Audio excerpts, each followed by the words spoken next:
আজকে বাসার সবাইকে মাটির চুলাতে গরুর মাংস রান্না করে খাওয়ালাম। বাসার বাইরে থাকি তাই প্রতিদিনই নিজে নিজে রান্না করে খেতে হয়। তো ভাবলাম যে আজকে বাসায় গিয়ে সবাইকে নিজের হাতে গরুর মাংস রান্না করে খাওয়াবো। চলেন ভিডিওটা শুরু করা যাক। তো সকালে ঘুম থেকে উঠে আমি ফ্রেশ হয়ে একটা বড় পাকা পেঁপে কাটতে বসে গিয়েছি। তো এই পাকা পেঁপেটা আমি ধুয়ে পরিষ্কার করে নিয়ে এখন কেটে এটা দিয়ে সকালে ব্রেকফাস্টটা করব।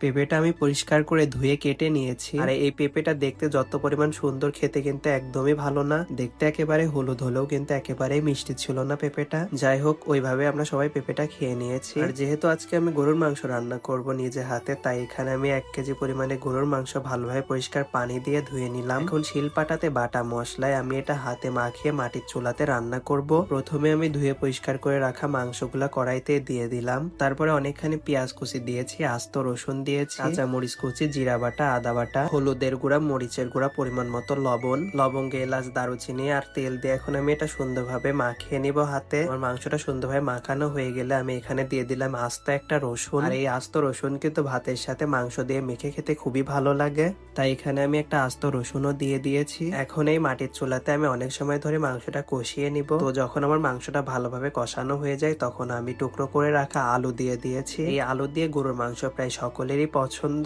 আর বেশিরভাগ মানুষই কিন্তু এই আলু দিয়ে গরুর মাংস খেতে ভালোবাসে। তো যাই হোক, আমার মাংসগুলো ভালোভাবে কষানো হয়ে গেলে আমি একটু দ্রুত রান্না করার জন্য প্রেসার কুকারে দিয়ে দিলাম। আমার হাতে খুব একটা সময় ছিল না, যার কারণে আমি সুন্দরভাবে মাংসটা কষিয়ে নিয়ে এখন প্রেসার কুকারে দিয়ে দিয়েছি। তারপরে আমি প্রেসার কুকারে দিয়ে কিছু সময় ধরে কয়েকটা সিটি তুলে নিয়েছি। ব্যাস, আমার রান্না করা প্রায় শেষের দিকে। আর দেখেন মাংসটা কত সুন্দর হয়েছে দেখতে, আর মাংসের কালারটাও কিন্তু অনেক সুন্দর এসেছে। তো তারপরে আমি উপর থেকে গরম মশলার গুঁড়ো দিয়ে দিলাম। আজকের ভিডিওটা কেমন লাগলো সকলে আমাকে কমেন্ট করে জানাবেন। যাই হোক, সকলে ভালো থাকবেন। আল্লাহ হাফেজ।